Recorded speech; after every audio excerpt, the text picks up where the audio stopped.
All right. Hello, everyone. Welcome to the next lecture.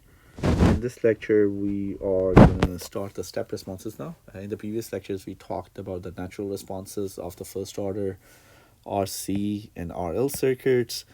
Now we're going to go into finding the step responses of the RC and RL circuits. And in this particular lecture, we are going to focus on the RL circuit, and we're also going to do one of the example problems of that. Okay, so let's get started.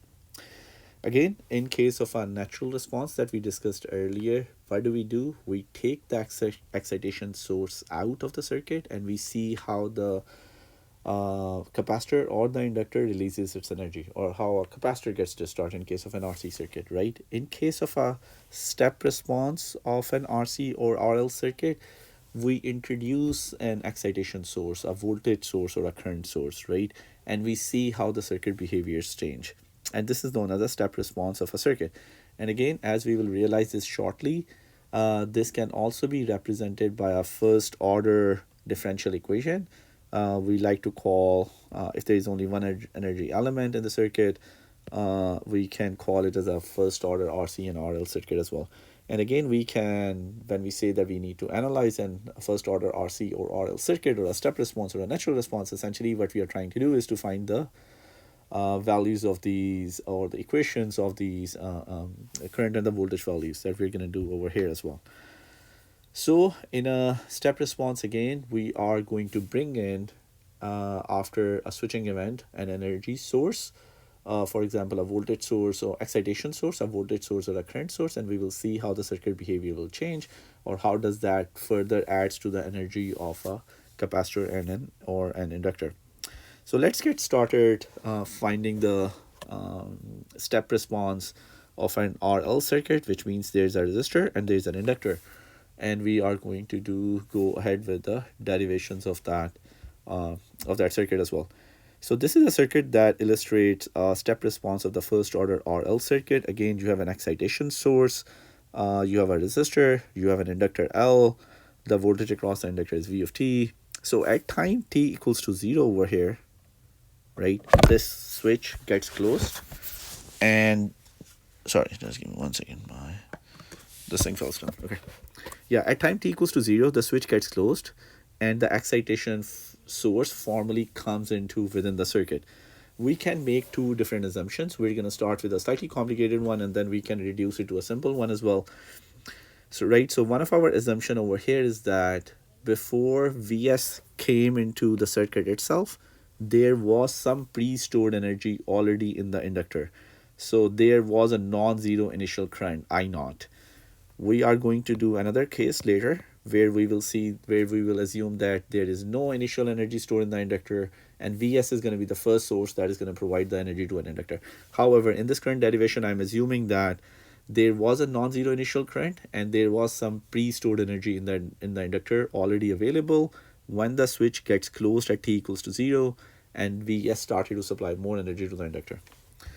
Okay. And again, in terms of finding the step response, we are going to find these expressions of the current and the voltage across the inductor as well. So let's get started on this.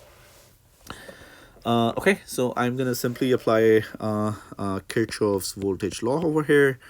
We know that the voltage source Vs should be equals to R times I plus V of t.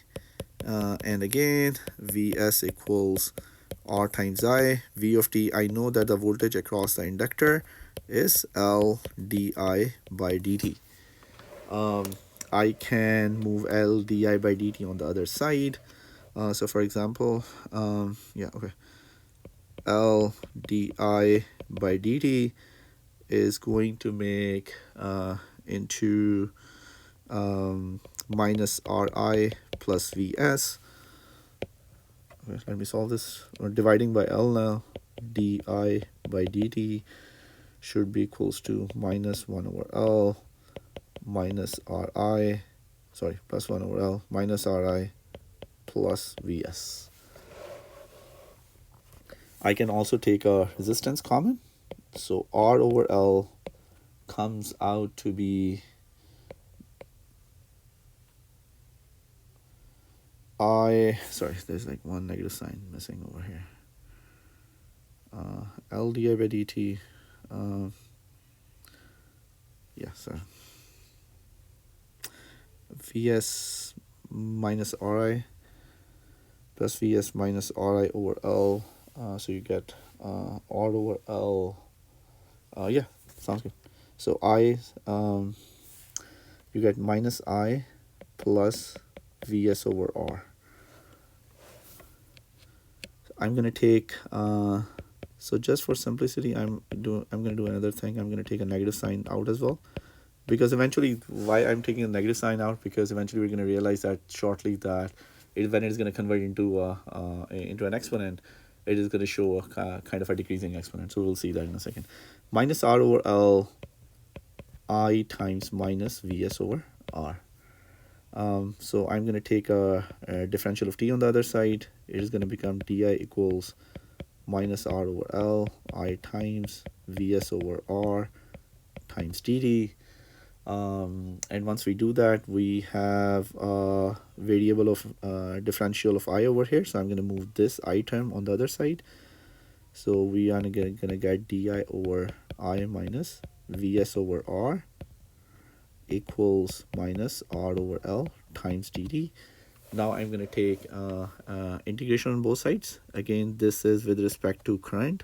So I'm going to say I at time t naught or 0 to I at time t.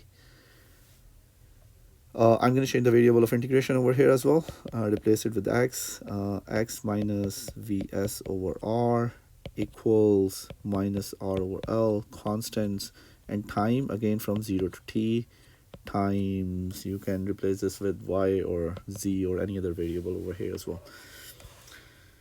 Right, now solve this thing. We have solved a very similar problem in the past.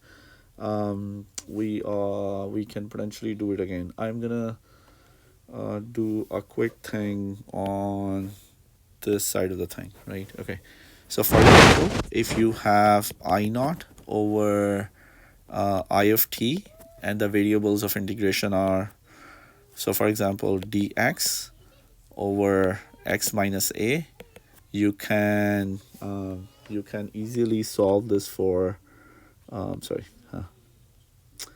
you can easily solve this for 1 over x minus a essentially is going to become a natural log, right? So you're going to get natural log of the top one, I of t minus a, minus natural log of I naught minus a, right? And you can further do this I of t minus a divided by, I naught minus a. And over here, I naught was practically I of t naught or I of 0 that we were using this variable. Okay, anyhow, going back over here, so I can replace this equation over here. Again, I can replace this I of 0 with I naught, right? So again, this is I naught with I of t, and then dx over x minus Vs over R minus R over L, 0 to t, I can solve it this by t minus 0. And let's do this on the next page now. So using again this equation, I can do natural log of limits of integration were, right, I naught to I of t.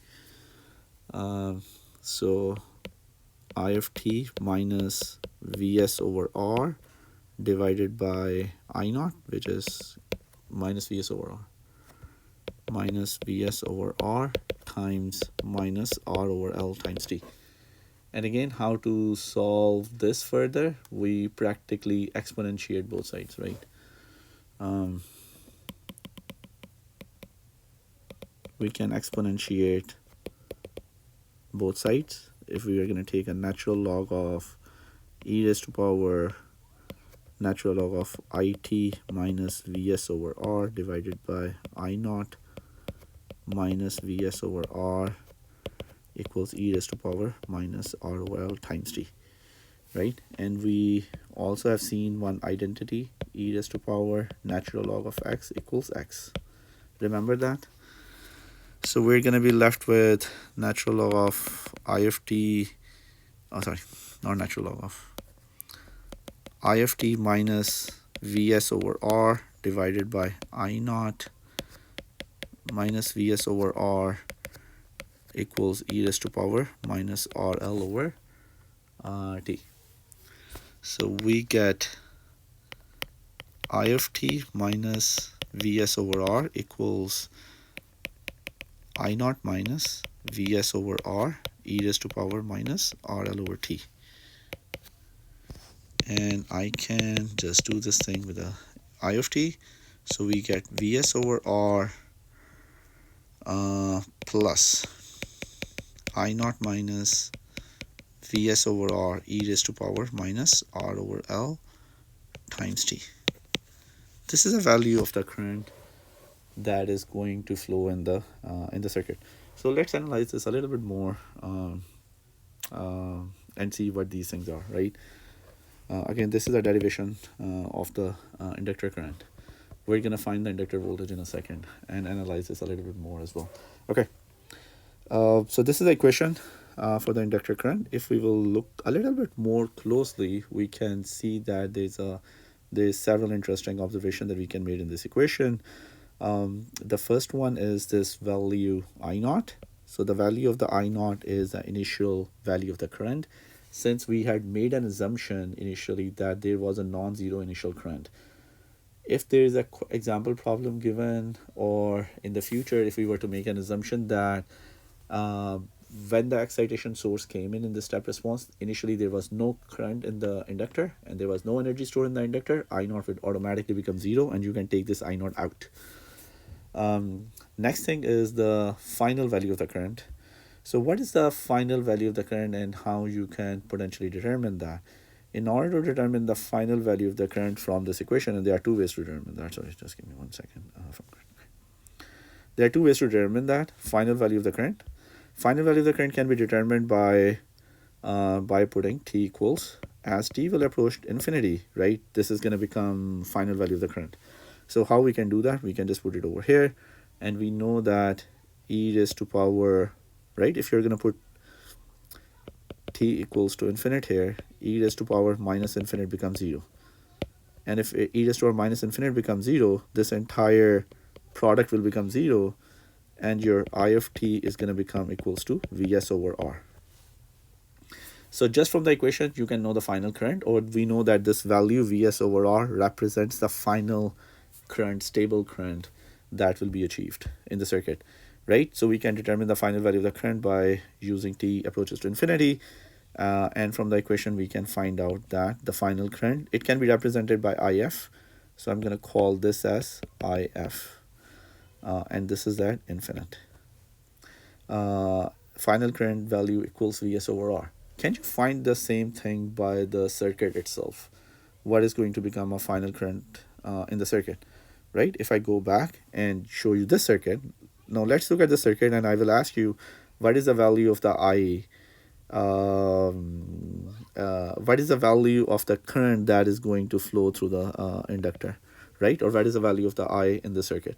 We know that when the steady state is reached and there are no more changes in the current, right, the induced voltage becomes 0, right? V of t is going to become 0 and the inductor behaves as a short circuit. So the inductor is going to behave as a short circuit over here. In this circuit example, your I is just going to be Vs over R. So this is the value of the final current, which we also saw from that equation as well, right? So from this equation, we found the value of the Vs over R. However, in a simple RL circuit with a voltage source attached at steady state, your inductor is going to become a short circuit and your current is going to reach to Vs over R. So here is your Vs over R. Okay, so this is our second interesting observation. One is the initial current, other is the final current.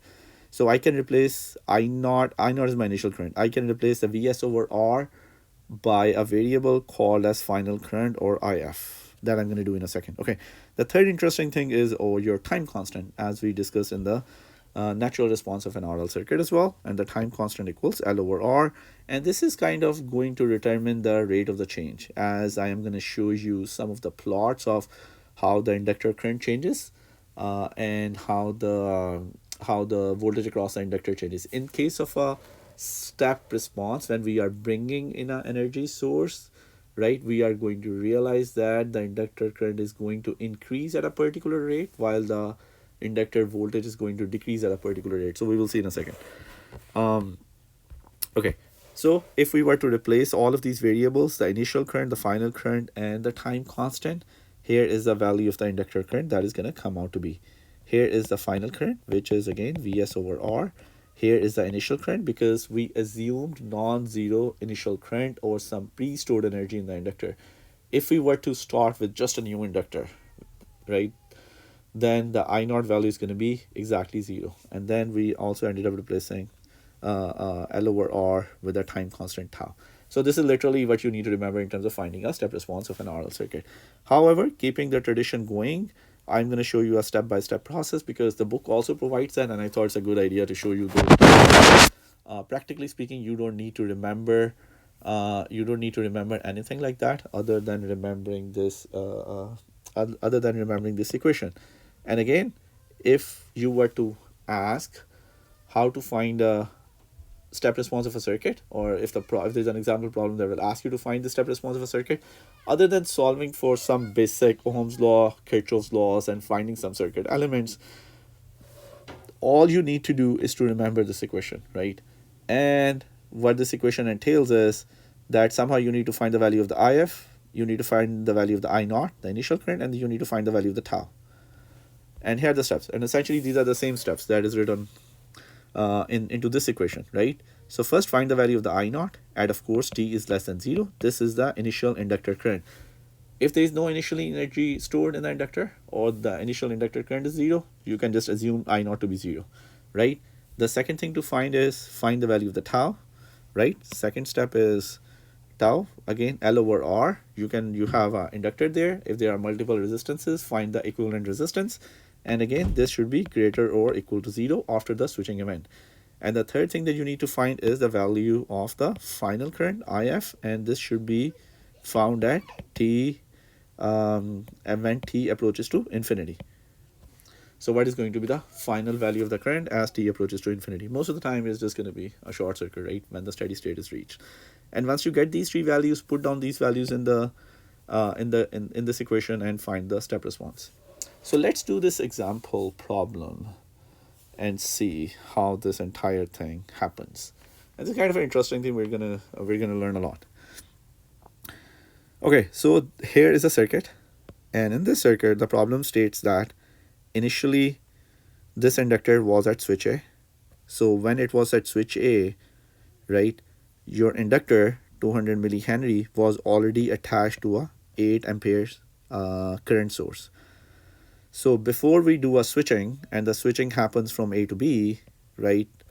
And this means that before the switching event happened, your inductor was already attached to an 8 amperes current source. So what this 8 ampere current source was doing t less than 0 before the switching event, right? It was storing the energy in the inductor. So your inductor has some non-zero initial current before the switching event.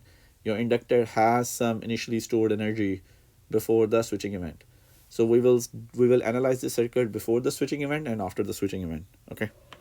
Another interesting thing that it mentions, this problem mentions, is that this switch is a make before break type circuit, which means that the connection at the point B is established before the connection at the A is broken, and this is just to make sure that there is a continuity of the current. Rather than in between the switching events there is any abrupt changes in the current values. This is just to make sure that there is a continuity in the current inductor current. Okay, so what the problem asked us to do is let's start to do one thing at a time. So the first part is find the expression for I of t, right? I of t is the inductor current over here, and V of t is the voltage across the inductor. So find the value of the I of t for t is greater or equal to 0, which means that at this switching event t equals to 0, right, we have another energy source that is being added, so we need to find the step response of the circuit. Okay, so let's do that.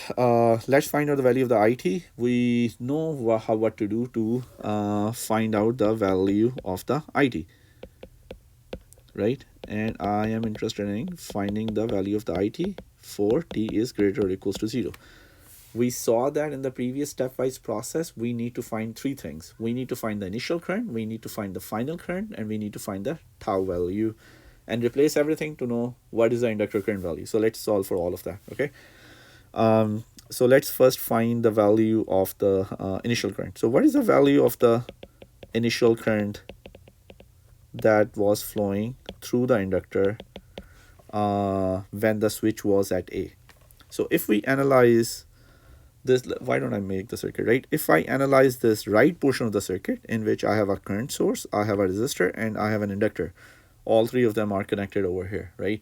If I have a right, if this right hand portion was there at time t is less than 0, and again I naught is usually found, since it's an initial condition, before the switching event, so it needs to be found at t is less than 0. So I can simply draw the circuit at t is less than 0. It is going to be that you are going to have a current source, you are going to have a resistor, and then you're going to have an inductor, right? So this is 8 amperes, this is 10 ohms, and here is your inductor. Okay. So essentially what is happening, for some time before t is equals to 0, the switch was already at A, and sufficient time was passed for a steady state to be achieved. And we have made this point like hundreds of times by now. Once a steady state is reached, the inductor becomes short circuit. So this means that at t is less than 0, sufficient time was passed, a reasonable assumption, for the inductor to become short circuit. And if the inductor was short circuit, right, what is the value of the current that is going to flow through it, right? So this 10 ohms resistor is just going to be bypassed, and you're going to have a 8 amperes current flowing into this direction. Now, interestingly, 8 amperes current is flowing in this direction, right? However, if I look at the circuit over here, the direction of the current I is shown with a downward arrow, right? So direction of the current was shown by the downward arrow. However, we know that the initial current was flowing in the other direction, right? So my initial current I naught, which is based on this I, should be equals to minus 8 amperes. And this is practically is telling you that in reference to this I, which is flowing in the downward direction, your current, your initial current was flowing in the upward direction with a minus 8 ampere. Okay. So we ended up solving for the initial current that is flowing through the inductor. Now let's find the value of the tau. Calculate tau, right? In order to calculate tau, which is L over R, we know that we calculate this for a circuit at time t equal or greater than 0. So let's make a circuit for t greater or equals to 0. So this is going to be voltage source, this, and an inductor. So you have a 24 voltage source, you have a 2 ohms resistor, and you have 200 millihenry inductor. So you already know the value of the inductor, 200 millihenry, so 0.2 henry divided by 2 ohms resistor, tau comes out to be 0.1 seconds. Okay, so this is good. You ended up finding the value of I naught, which was first part, the second one is tau, the third one is find the value of the final current. Final current is IF. Okay, so let's find the value of the final current. Again, the value of the final current is found when t approaches infinity. T approaches infinity after the switching event. And again, infinity is practically representing some sort of a steady state. Again, if the steady state is reached in this circuit, right, this means that your inductor became a short circuit again. So you get 24 volts, you get 2 ohms resistor, right, and you get IF inductor current here. So IF is going to be very simply 24 by 2, 12 amperes. And again, the direction of the IF over here should be in this downward arrow, which matches with the direction of the I over here. So again, the sign is going to be positive. In case of initial current, since the direction of the current was opposite to the sign of I over here, that is why we wrote minus 8 amperes. Okay, so we ended up finding all the three values, I naught, tau, and IF. So I can easily use my equation of inductor current, which was, if you remember, IT was equals to IF plus I naught minus IF e raised to power minus T over tau. Again, this is for greater or equals to 0. So your value of the IT final current is 12 amperes plus initial current is minus 8 amperes. Final current is 12 amperes. E raised to power minus T over tau is 0.1. So I get 12 minus 8 minus 12 minus 20 e raised to power minus 10t amperes. Okay, so this is a value of the current. This is a value of the inductor current that we got. Okay, so we ended up solving the value, the question number A part, find the expression of I of t, and here's the expression of I of t, 12 minus 20 e raised to power minus 10t. Let's solve the second part now. So the second part is, it asks you to find the value of the initial voltage across the inductor, right? Initial voltage across the inductor, over here this V, just after the switch has been moved to position B. Okay, so it is asking you to find this value just after the this switch is moved from A to B. Okay, so let's do that. Okay, so in B we need to solve for V of t, right? And essentially just after, right, whenever there's a kind of a word just after the switch, this means that I need to find it at 0 positive. So practically I need to find the value of the V at 0. Okay, so we already know that V, what is the value of the voltage across the inductor, right? It is L di by dt. So I can take our derivative with respect to t of this equation, right? So it comes out to be 12 minus, sorry, this constant is going to become 0. So minus 20 minus 10 e raised to power minus 10t. So this is going to come out to be, and then there is going to be an L here as well, which is, what was the inductor value? 0.2 Henry.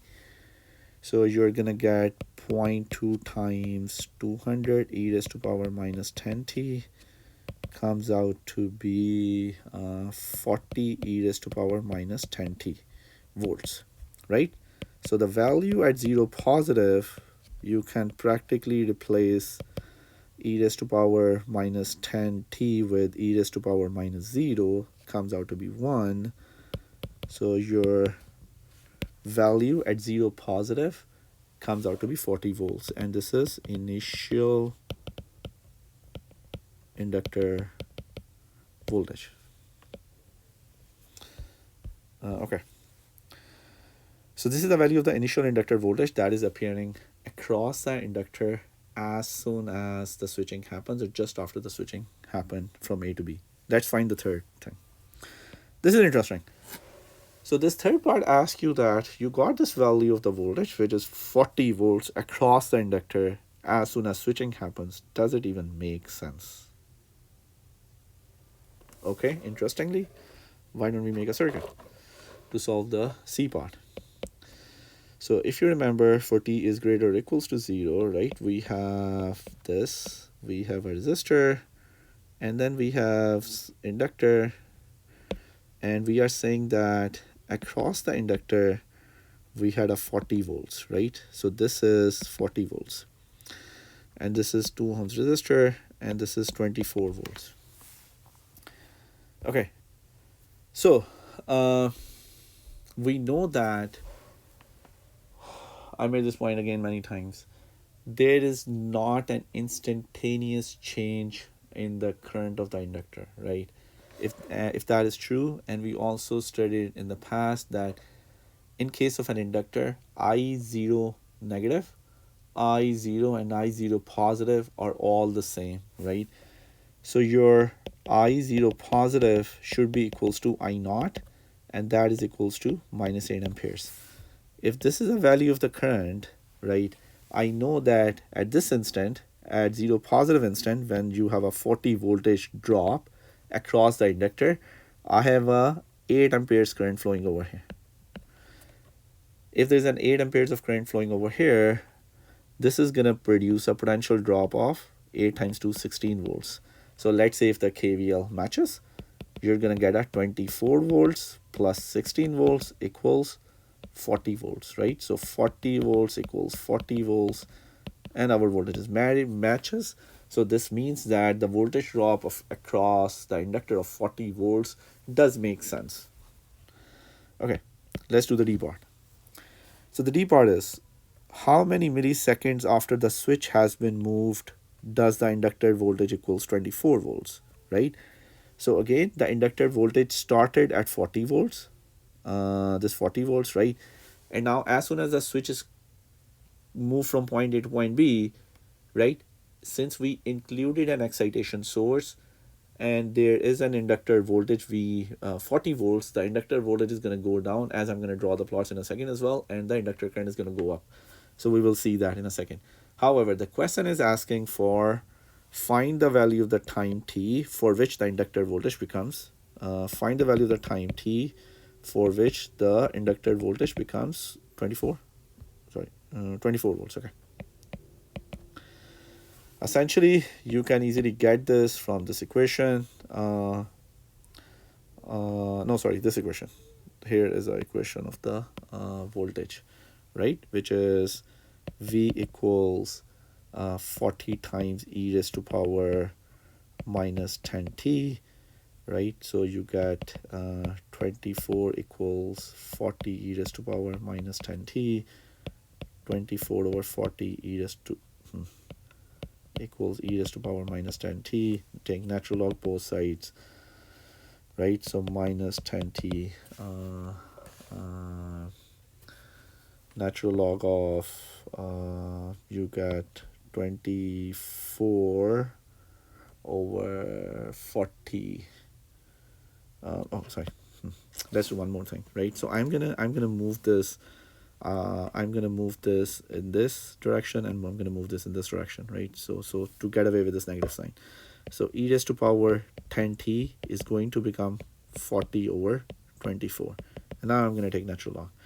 So natural log of e raised to power 10t equals natural log of 40 over 24, and again this is gonna come out to be 1. So 10t natural log of 40 over 24. So find the value of the t at which you get 1 over 10 natural log of 40 over 24. The answer comes out to be 51.08 millisecond, right? So I'm still doing some of these baby steps, which I should stop very soon, right? But still, since we are just still starting at the start of the semester, so I'm still doing some of these basic steps, but I would really expect you to remember these steps so we can move forward, right? Okay. So this was the inductor voltage, and the inductor voltage is going to go down, and in 51.08 millisecond, it will reduce from 40 volts all the way to 24 volts. Okay. Now, it is asking you to plot both I of t and V of t versus t. I of t and V of t versus V, right? So E, you have to plot I of t versus t and V of t versus t as well. Okay, let me write down the equation so it will become slightly easier for me to plot. 12 minus 20, right? So I of t is 12 minus 20 e raised to power minus 10t, e raised to power minus 10t, and V of t is 40 e raised to power minus 10t, right? 40 e raised to power minus 10t. Okay. Again, so for example, if a question like this will come, you have to do some sort of an approximate plotting. I should have shown you the real one as well. Okay, but very quickly, right? Let's look at, let's start with maybe the value of the current. Let's start with I of t. Okay, so I of t, again, as I can see that the initial value was 12 amperes. So I'm going to start with, right, you can make it up to scale later, right? So let's say this is minus 12 amperes.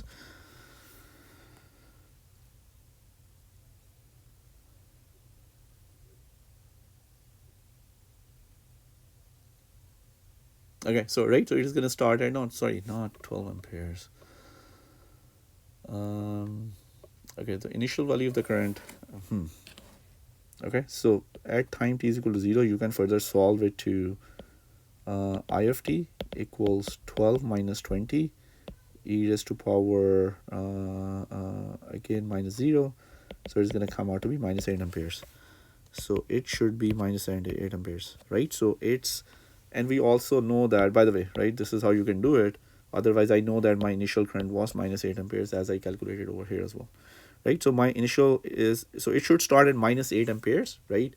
And then from this equation, I can potentially plot this equation, and I can my inductor current will increase since it's a step response and I am adding an energy source. So inductor current will increase, right? So inductor current will increase, and then it needs to saturate at a certain final value. What was the final current? The final current was there you go, 12 amperes, right? So it should saturate all the way to 12 amperes. So this was, for example, its initial current was minus 8 amperes, and its, let's say, final current is plus 12 amperes, so it is going to saturate over here.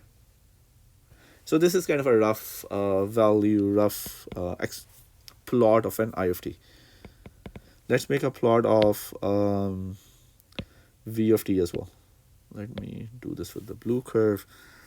Okay, so the plot of V of t is, right, so the initial voltage for the capacitor, so initial voltage for the inductor voltage was 40 volts, right? So at 40, it started at 40 volts. Again, not a scale, right? And then, of course, it should come down to 0 at infinity, but very, very close to 0 after 5 tau. Okay, so this is t. So this is how practically this is going to look like. You, and in terms of, if I were to ask you to make kind of a rough plot, you can always have at least these three things, and the rough final values of the plots described in an accurate way. And for example, for the rest of them, depending on if I will ask you very specifically in the exams that you need to point, maybe use a calculator to make a plot, then you can use that. Otherwise, you can make a rough sketch like this. And the three most important thing is, what is the final value of the current, what is the initial value of the current, and what is the initial value of the voltage. And again, most of these things are coming from this equation as well. Okay, now interestingly, we are going to look at a couple of interesting things, and then this should be it.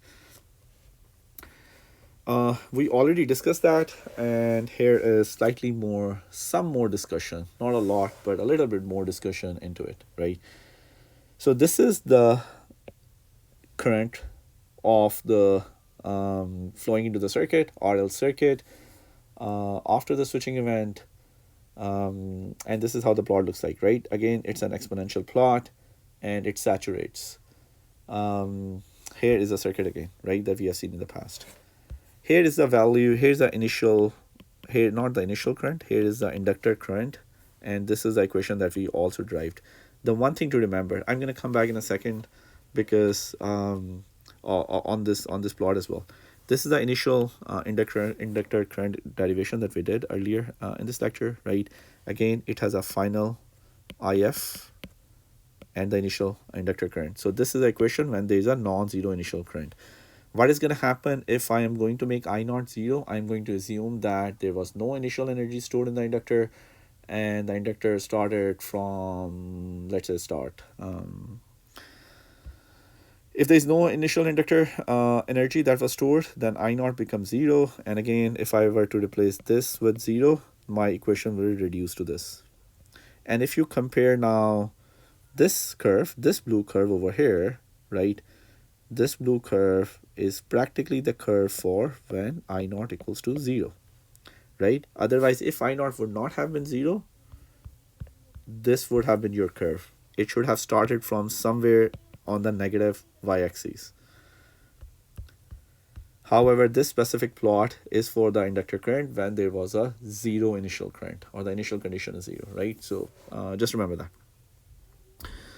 Okay, so this is interesting. We know what this curve is, right? Another important thing is that we also know that what is the value of the final current. Over here, the initial current is 0. So we have this and we have this.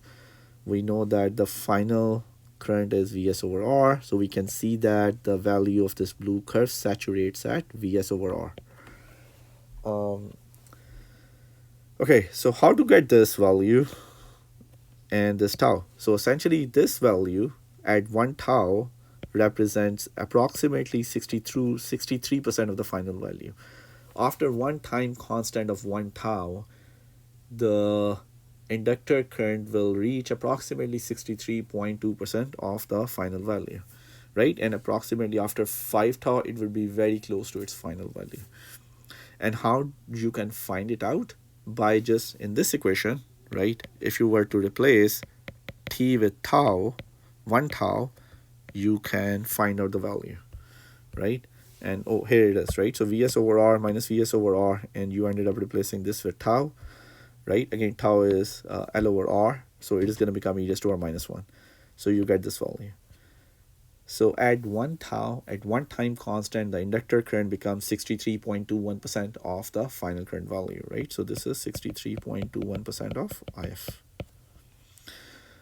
Okay, this is great. So we on this plot we ended up analyzing all about the blue curve. So there's one more interesting thing this is happening, and this is very similar to the previous responses that we have seen as well. What is happening with this black curve, right? And again, if you remember, this black curve represents a linear curve, a hypothetical situation where we said that right at the switching event, whatever is the rate of change of current here, if this were to continue, right, what is going to happen? What does our plot looks like? So the rate of change of di over dt, right? So if the current were to continue decreasing by that time, how it is going to look like, right? So if di by dt is, I'm going to take a derivative of this equation here, right? So Vs over R, or ideally, I'm going to assume this to be for I naught 0, so I'm going to take a derivative of this one. Right, so Vs over R is going to become 0, and then you're going to get minus Vs over R. Then you're going to get minus R over L, e raised to power minus R over L times T. Right, R this, you get Vs over L e raised to power minus R over L times T.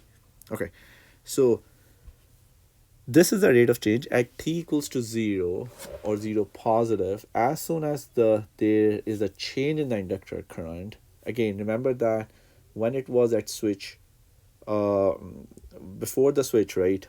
Sorry, even I was even thinking about the other example problem where there was an initial inductor current, right? Over here, we are assuming there's no initial inductor current, okay? As soon as the switch will be closed, there is going to be a change in the current, right? And whatever the change in the current will be, which practically is equals to this one, we are going to assume that if this were to continue, right, then we can draw a slope over here, a tangent over here, and this is how the black curve is going to look like. Okay, so let's find this change, di over dt at t equals to 0 positive. So you are practically going to get Vs over L.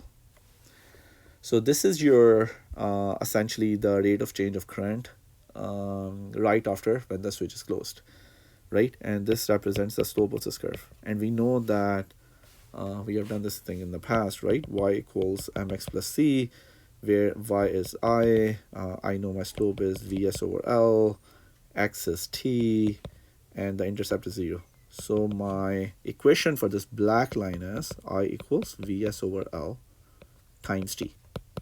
And this matches over here as well. So this is how this equation for the black line is coming. Practically what it is telling you is the rate of change of the current when the switch is closed equals Vs over L. And if that rate of change will continue, your curve, rather than looking like blue, is going to look like black curve here. Okay, one more final thing, and this is about this value, which is what is going to happen if t becomes tau, right, in this equation, right? So over here we can So I over here equals Vs over L times T. Tau is L over R. So you're going to get Vs over R. So value of the current is going to become Vs over R at tau equals to 1. If in this hypothetical scenario where the rate of change of current is going to be the same as after the switching event rather than based on the exponent values. Okay, so I hope that this was clear. Again, these are very interesting plots, and please pay attention to these. Review the slides. You are more than welcome to come to my office hours to discuss this more as well. Okay, I do want to make a few comments on the voltage, and then we are done. Again, the inductor current in the step response, since we are adding an energy source, so the inductor current will increase and reach a steady state, right? The voltage across the inductor will start with some initial value and then will reduce, as we are going to learn shortly. Okay, so the voltage across, let's find it out. I'm going to come back to this plot in a second, but generally speaking, the voltage across the inductor will reduce, right? Once the steady state in the inductor will be achieved, we know that the inductor becomes a short circuit. So if the inductor is becoming a short circuit over here, right, your voltage pattern goes down to 0. So that is why your voltage is the voltage curve goes all the way to 0 as the inductor current is becoming saturated. Okay, so let's find the equations for the voltage across the inductor, right? So we know that V equals L di by dt, and we also know that I of t equals Vs over R plus I naught minus Vs over R e raised to power minus R over L times t, right? So essentially, I'm going to take a differential of the current here to find the value of the Vt. To find the value of the Vt, I'm going to take a differential of the current. So I am Vs over R will be gone. I'm going to get I naught minus Vs over R minus R over L times L e raised to power minus R over L times t. So LL will be cancelled, and I'm gonna bring R into the brackets, right? So you get Vs minus I naught times R e raised to power minus R over L times t is V of t. So here is the expression of the voltage across the inductor.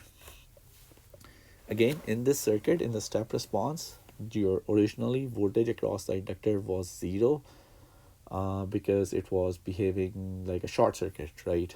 In this case, because of the presence of I naught. If there is any initial non-zero current flowing, this means that there was an initial energy stored and there was some pre-steady state reached. In that pre-steady state, the inductor was a short circuit. So the V naught or the voltage across the inductor should be 0. However, as soon as you are going to flip the switch and a new energy source is going to come in, your inductor voltage will jump to Vs minus I naught over R, right? Okay. So I am also going to drive an equation 0 when practically your I naught is 0. Right? If your I naught is 0, this means that no initial energy was there. So you can practically just get this from here, right? You will get Vs e raised to power minus RL over T. So here is the inductor voltage when there was no initial current that was stored there. So essentially this means that initial current is 0 and the voltage across inductor jumps to Vs. Okay, so this is a plot of this V here. In this plot, we are assuming that there is no initial energy stored, and that is why it looks like this. Again, let's look at the blue curve. We already saw the expression of the blue curve, which is shown over here. Vs e raised to power minus RL over T. We also see that there is a decay, right? It's a decaying exponential, so it should go down all the way to 0, and the initial value is Vs, right? So your initial value at time t equals to 0 was Vs, and then it goes all the way down to 0. Again, after 5 tau becomes very close to 0 value. Another important point, again, if you were to use the value of this thing, right? If you were to use the value over here, right, in this equation, if you were to put t equals to tau, right, so v of t at tau, t equals to tau is going to become Vs e raised to power minus 1. So this is going to come out to be 0.368 Vs, which practically means that at 1 tau, your voltage across the inductor will be reduced by just in one time constant. And where is the time constant coming? L over R. In one time constant, your voltage will be reduced to 36.8% of the original Vs voltage value. Okay, so this is good. Very quickly, I want to do this black curve as well, right, as we have been doing previously too. And what I want to do over here is I want to show you that by now you already know, right, we want to see where this equation is coming from for the black curve. And again, this represents the hypothetical situation where as soon as we bring this excitation source into the circuit, the voltage across the inductor started to go down from Vs to 0 all the way down to 0. However, at the time of the switching event, right after the time of the switching event, there was a difference, right? And we can find that difference by finding dv by dt. And we're gonna say that this is a slope, and if it were to continue going all the way, it should hit time axis at tau. Okay. So we have v of t is, so we know the value of the inductor voltage, which is Vs e raised to power minus t over tau, or Vs e raised to power minus R over L times t. So let's do dv by dt. So dv by dt is going to come out to be Vs minus R over L e raised to power minus R over L times t. So we should get e minus R over L times Vs e raised to power minus R over L times t. Okay, so now at t is equals to 0, we know that e raised to power 0 is 1, so we can replace it over here. So dv by dt at t equals to 0 is going to come out to be minus R over L times Vs, right? So this represents the slope, and we have done that mx plus c, right? Y is the voltage value V, the slope is minus R over L times Vs, x-axis is t, plus intercept, the initial value of the voltage was Vs, right? So your equation is going to come out to be Vs minus Vs R over L times t. So this is the equation of the linear black curve, which shows that hypothetical scenario if your voltage across the inductor will continue to go down at the initial rate of the decay. However, our real decay happens with this exponent. And another interesting thing that we have seen in the past as well, that at tau, the value of the voltage becomes 0, right? Which we can also calculate it by making this V equals to 0, then Vs equals to Vs R over L times t. So t becomes L over R, right? So sorry, Vs R over L over t, so t becomes L over R, right? So this comes out to be tau. So we saw that at 1 tau, or at this tau, the value of the voltage becomes 0. And this is this point of intersection with the x-axis represents. Okay, so yeah, so this is the final part of the lecture. I'm going to do a kind of a very quick review of what we learned in this lecture. This is kind of the new thing that I started. the final 2 minutes review of the entire thing, we started to look at what is the step response of an RL circuit in this particular lecture. Practically, it means that what is going to happen if you're going to bring in an excitation source into an RL circuit. When we started with the derivation, we started with the fact that there was some non-zero current, some initial energy stored in the circuit, and then we made this whole derivation all the way over here, and we saw that this current in the RL circuit can be represented by the initial current, the final current, and the value of the tau, right? So, for example, this thing. And we saw that IF is Vs over R, I naught is the initial current, and tau is L over R.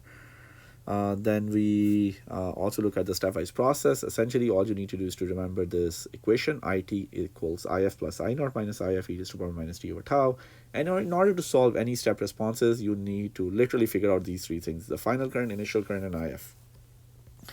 We did a very cool example in which there was some energy stored, there was some initial current flowing through the inductor when the switch was in a particular precondition or before the switching event, and then there was a switching event and a new energy source came in, or a new excitation source came in. Not energy, and new excitation source or a voltage source in this particular case came in. So we ended up finding the initial current, the final current, the tau value, and all of these plots. This plot was interesting again because if we look at I of t, there was an initial current, so it was starting all the way from here, and then there was a final current, so it, in case of an exponent, it kind of saturates to a final value. The voltage across the inductor, again, it has some initial voltage, and then it also goes all the way down to 0 volts because it was a decaying thing. And then we looked at the responses of the current in the graphical format, the regular exponential thing, and the linear curve, a hypothetical scenario, and did some derivation in the equations. Similarly, for the voltage, we did a very similar analysis where we looked at the real exponent based derivation and also looked at the linear curve for that, for the voltage response. Okay, so with that, we are going to end this lecture, and in the last lecture, we are going to talk about the RC circuit and its step response. So with that, thank you so much. Have a good day. Bye.